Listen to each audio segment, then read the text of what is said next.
এবার আমি আসব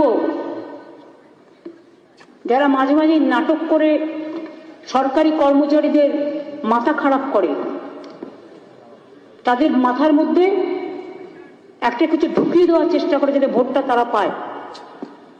সরকারি কর্মচারীরা আমার গর্ব, আমি বলি ওদের উৎসাহে কান দেবেন না। জেনে রাখুন, রাজ্য সরকারের পে কমিশন অনুযায়ী চলে, তার স্যালারি স্ট্রাকচার আলাদা, কেন্দ্রীয় সরকারের স্যালারি স্ট্রাকচার আলাদা, তারা তাদের মতো চলে। আমরা সিপিএম আমলে কত পর্যন্ত ডিএ হয়েছিল? 35%,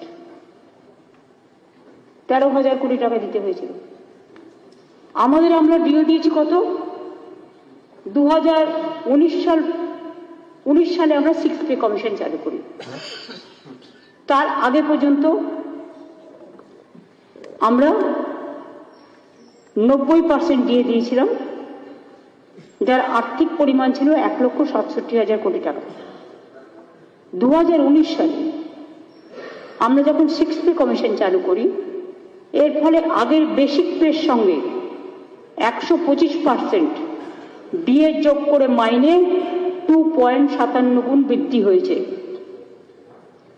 এই পে কমিশনের অনুযায়ী বর্ধিত বেসিক পের উপর আমরা এখন 14% যে ডিএ অলরেডি দিয়েছি, তাতে 19,000 কোটি টাকা খরচ হয়েছে।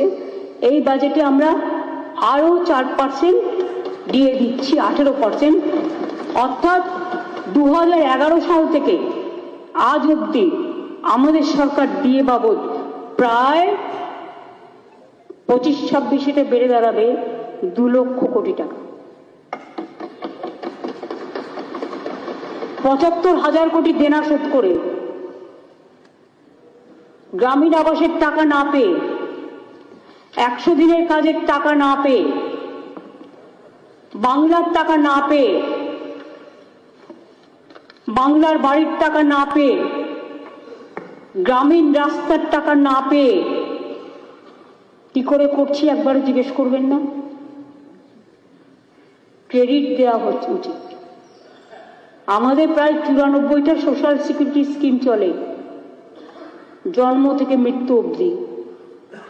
তা সত্ত্বেও এবার দেখুন, আমাদের উইমেন চাইল্ড ডেভেলপমেন্ট বৃদ্ধি পেয়েছে বাজেটে 28.51 গুণ, এগ্রিকালচারের বরাদ্দ বৃদ্ধি পেয়েছে 13.90 গুণ, পঞ্চায়েত গ্রামোন্নয়নে বৃদ্ধি পেয়েছে 12.47 গুণ, হেলথে বৃদ্ধি পেয়েছে 6.5 গুণ, মাইনরিটি অ্যাফেয়ার্সে বৃদ্ধি পেয়েছে 6.7 গুণ। তা সত্ত্বেও ঘাটাল মাস্টার প্ল্যান বরাদ্দ করা হয়েছে, নদী বন্ধন প্রোগ্রাম নেওয়া হয়েছে, গঙ্গাসাগর সেতু করা হচ্ছে,